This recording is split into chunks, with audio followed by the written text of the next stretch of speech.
दोस्तों सेटलमेंट करने से पहले क्यों रिकवरी वाले आपको कहते हैं कि आप मिनिमम ड्यू पे कर दें, अगले महीने हम आपका सेटलमेंट करवा देंगे कम से कम अमाउंट में।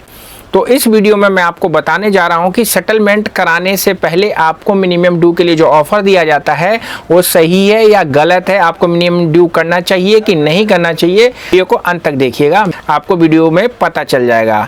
वीडियो को अंत तक देखिएगा। मैं हूं अब्दुल और आप देख रहे हैं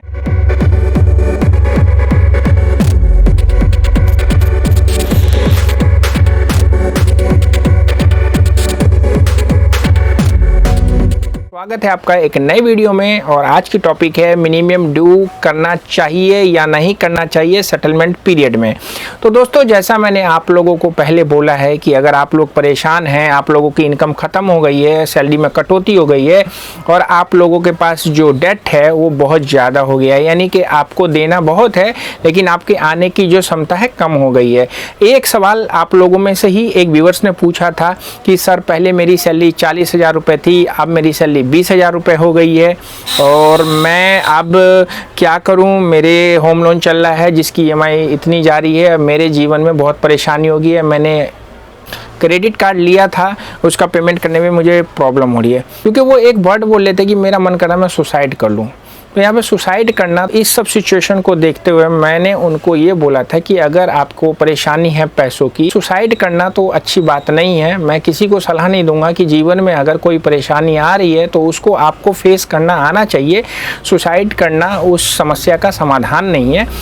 आपकी अगर सैलरी कम हो गई है तो आप एक पार्ट टाइम में कोई ना कोई जॉब ढूंढ करके उस सैलरी के बराबर आप इनकम कमाने की कोशिश करें, ताकि आपका जो खर्चा है और जो इनकम है वो बराबर हो जाए, समस्या से निकल सकते हैं। और बहुत सारे काम हैं जो आप कर सकते हैं। फ्रीलांसर, आप इंश्योरेंस एडवाइज़र बन सकते हैं, आप मतलब प्रॉपर्टी डीलर का काम कर सकते हैं, आप फाइनेंशियल एडवाइज़र बन सकते हैं। थोड़ी सी स्किल्स में डेवलप करके आप इन कामों को कर सकते हैं।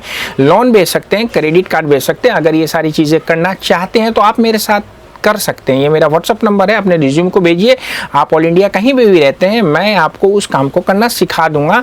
आप अपने रिश्तेदारों को चीज़ों को रेफर करके भी पैसे कमा सकते हैं। तो आप इनकम को बढ़ाइए, आप उसे अपना पेमेंट करिए। पर समस्या है तो समाधान ढूंढने की कोशिश करिए। पैसा नहीं है तो आप सेटलमेंट करने का भी ऑप्शन है। सेटलमेंट में जैसा मैंने आप लोगों को बता रखा है कि सेटलमेंट करने से पहले आपको पेमेंट करना छोड़ना है। पेमेंट नहीं करेंगे तब वो सेटलमेंट के प्रोसेस में चला जाएगा। टोटल बकेट सिस्टम जो होता है वो 6 महीने का होता है। उसके बाद आपका NPA हो जाता है, जिसको राइट ऑफ भी बोला जाता है। उसके बाद आप जितना में चाहे सेटलमेंट करवा सकते हैं, मिनिमम से मिनिमम में। लेकिन दोस्तों उस बिटवीन आपको कस्टमर केयर से बहुत सारे कॉल आते हैं, गाली गलौज करते हैं, बदतमीजी से बात करते हैं, आपके रिश्तेदारों को, पड़ोसियों को परेशान करते हैं कॉल करके। तो उसमें आप थोड़ा सा होपलेस हो जाते हैं। तो यहाँ पे आपको देखिए होपलेस नहीं होना है, क्योंकि देखो ज़िंदगी आपकी है, जीना आपको है। उस ज़िंदगी को जीने के लिए आप दूसरों के भरोसे ना रहें, अपने मेहनत पे विश्वास करें। किसी के पास कॉल जा रहा है तो आपकी परेशानियों का तो समाधान नहीं दे सकता है। वो आपको अगर बदतमीजी में आके बोल रहा है कि भाई तेरा कॉल ऐसे आ रहा है, तो आप उसको बोलो कि भाई परेशान हूँ तो मेरी मदद कर। वो करेगा नहीं तो बेइज्जती ही करेगा। तो उस रिश्तेदारी से रिश्तेदार रखना ही बेकार है। उन दोस्तों से वो दोस्ती रखना बेकार है जहाँ पे वो आपकी बुरे वक्त में इज्जत ना करें, आपके परेशानियों में आपका मजाक उड़ाएं। तो उनसे दूर रहें तो ज़्यादा बढ़िया होगा। तो दोस्तों इस सिचुएशन को चलते चलते आपको जब रिकवरी वाले कॉल करते हैं तो वो कहते हैं मिनिमम ड्यू कर दो। तो मिनिमम ड्यू आपको नहीं करना है, क्योंकि मिनिमम ड्यू जैसे आप कर देते हैं आपका सेटलमेंट टूट जाता है। मिनिमम ड्यू जब आप कर देते हैं तो वो रिकवरी वाले को उसका आधा पैसा मिल जाता है, आधा बैंक में दे देते हैं, आधा वो अपने पास रख लेते हैं। इसलिए आपको बार बार मिनिमम ड्यू के लिए फोर्स करते हैं। कभी भी आप मिनिमम ड्यू करेंगे तो आपका सेटलमेंट बहुत टाइम तक नहीं होगा। इसलिए आपको जब सेटलमेंट करने का प्लान है तो मिनिमम ड्यू नहीं करना है। 6 महीने तक आप बस बार्गेनिंग करिए, जिद पे रहिए कि मेरे को इतना पेमेंट करना है, इतने देने में समर्थ हूँ, सेटलमेंट लेटर मेरे मेल पे भेजो, मैं पेमेंट कर दूंगा। दोस्तों आपको क्या बताऊं, मेरे बहुत सारे क्लाइंटों ने 5-5 लाख के क्रेडिट कार्ड को 50,000 में इस बात को फॉलो करते हुए सेटलमेंट करवाया है। मजबूरी बस कराया क्योंकि उनकी ज़िंदगी में बहुत सारे भूचाल आ गए। कोरोना कॉल के बाद जॉब चली गई, परेशानी पे परेशानी। और क्रेडिट कार्ड में तो भैया दिन दुगुनी रात चौगुनी बिल लगता जाता है। 1 लाख का कार्ड कब 5 लाख हो जाता है पता भी नहीं चलता है। तो इन सारी सिचुएशन में तो उन लोगों ने ये सब करते हुए भाई कभी कभी उनका भी मन करता था कि सुसाइड कर लूँ, लेकिन आज वो सेटलमेंट करके सुखी ज़िंदगी जी रहे हैं। तो आप भी उस ज़िंदगी को जी सकते हो।